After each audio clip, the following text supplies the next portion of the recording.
This video is brought to you by Patreon provider Kyle.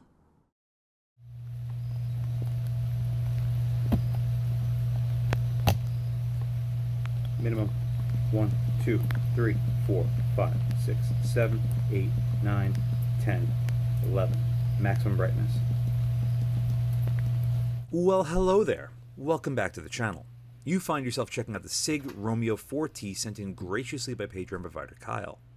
As it turns out, this is actually an older version of the SIG Romeo4T. The newer models, or at least the more upgraded models, have less tint to the glass and slightly changed reticles. Pew pew!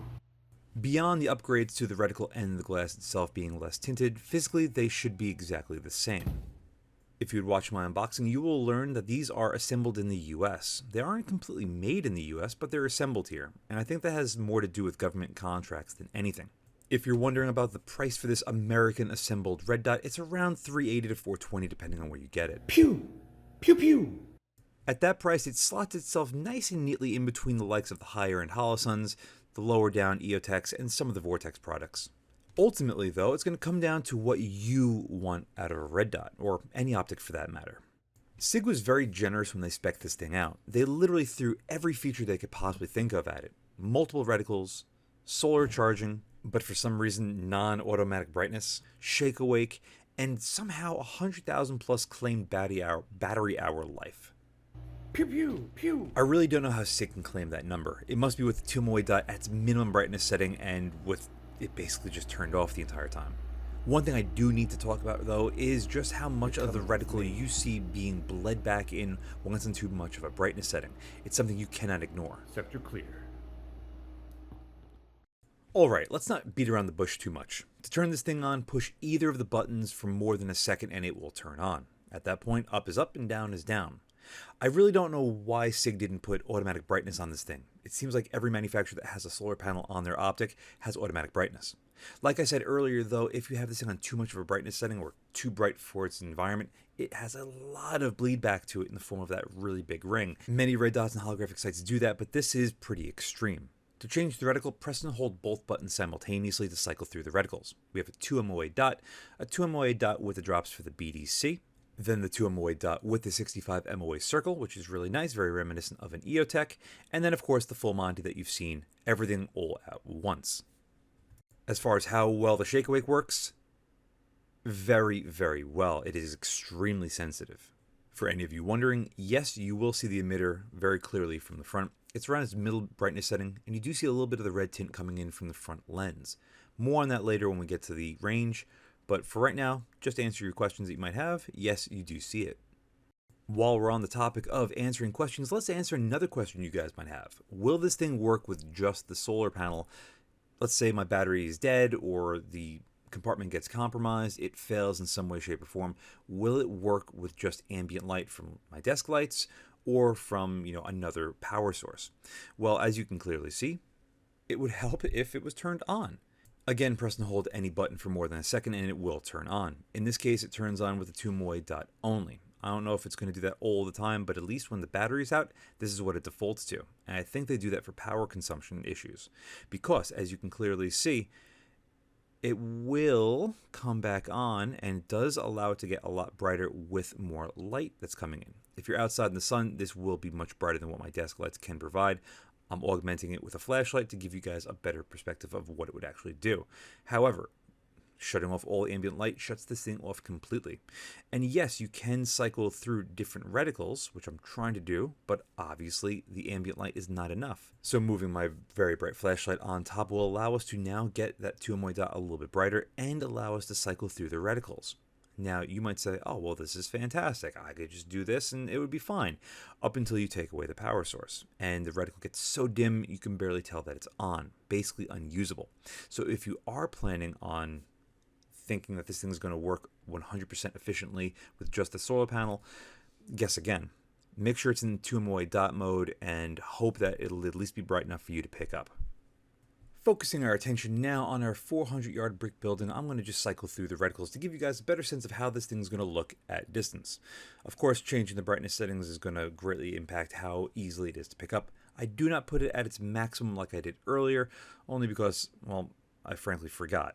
But you already know what it's going to look like. It's going to be a washed out mess that you can barely see through, and no, it's not very pleasant. One thing I haven't really mentioned though is that the sharpness of the reticle never really seemed too good to my eye. Through the camera on screen, it looks a little bit better than it does to my naked eye in person. As far as the overall image, we have a massive amount of blue tint going on, but it's not the most blue tint I've ever seen. We do have a little bit of pulling in the very, very extreme corner, most notably the top left. Other than that though, the image is fairly flat and is mostly parallax free, which is nice. Throwing the primary arm's Gen 4 LER3X magnifier behind it and fine-tuning the eyepiece to get this thing 100% perfectly sharp greets us with a very good-looking image of both their environment and of the reticle. So it's nice to know that if you throw a magnifier behind this, at least they both seem to be on the same plane. When we get this thing way too bright, it does bleed back, but that's to be expected from any sort of red dot or holographic sight that we will ever look at. I was only slightly skeptical that the body would show itself if we had a magnifier behind it looking through it, but clearly we don't have that issue, which is nice to see. Cycling through the reticles one more time, I give you a better sense of how this thing is going to look like when it's magnified. And I have to say, it looks pretty decent. Granted, there is a lot of tint. However, this thing with the BDCs paired up with an HMX 3X for Kyle allowed him to get on 11.5 inch upper 223 out to 400 yards on a full-size IPSC target, which is kind of impressive if you ask me. Just for shits and giggles, I moved the red dot as close to my camera as possible. The only thing you're going to see is a little bit of bending to the power lines, but that's the only real thing. There's not much else other than that. With the optic way out in front of us, twisting it around shows there is a little bit of a parallax shift. Notice how all the targets directly through this thing do have some sort of shift and change to them. It's not much, but it is something to notice. The reticle is very easy to pick up, however. And like I said earlier, you can just make out some of the red tint right there coming back from the front lens. However, it's very few and far between that you will ever see it. SIG offers both this reticle and a slightly different reticle, which is going to have a 1 MOA dot and small crosshairs that flank it. And I think a 1 MOA dot is just a little bit too small for any sort of red dot. Just like with the SIG Romeo5, the front lens is tinted red and it will flash back at you every once in a while, but it's nothing to really be concerned about. And like I said, it doesn't happen all that often. The emitter is off at 3 o'clock, but you can barely see it on the minimal brightness setting for the environment currently. To give you guys a quick comparison with this thing's smaller brother, the Romeo5, looking at from the back, it's a little hard to see the dot, but it's clearly there. And from the front, there is the same red tint. Notice though that this Romeo 5 has less overall glass tint than the 4T. So if you're looking for a more perfect representation of colors, go with the Romeo 5. And right there's going to be a good time to start my final thoughts on this thing. The Romeo 5 as a comparator to this is about a third to a fourth of the price depending on what you can get on what sort of sale. Now, despite the fact that they're siblings, they couldn't be much farther from one another.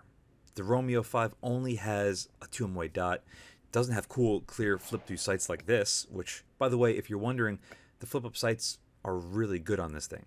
They lock in very tight, and as you can see, the clear ones don't degrade the image whatsoever. But you're not going to get that with the Romeo 5. No. You're going to get a 2 MOA dot, a Sierra 2032 battery, up and down, auto off, and that's it. And like I was talking about earlier, on maximum brightness here, even in a bright sunny day, you will see that red ring. Just come to grips with it, people. You'll never be able to escape it. Ultimately, this SIG Romeo4T offers a lot. It's American assembled, it has a lot of cool features and accessories, and you might be all about that. It also fits on a standard micro T1 aimpoint base, so you could fit whatever sort of mount you'd like on this thing. Ultimately though, I think it's a pretty cool little red dot, but not for me. However, it might be absolutely perfect for you, and for Kyle, so far, it seems to be the case. Anyway, a huge thank you to Patreon provider Kyle for sending this in for review. Couldn't have done it without you.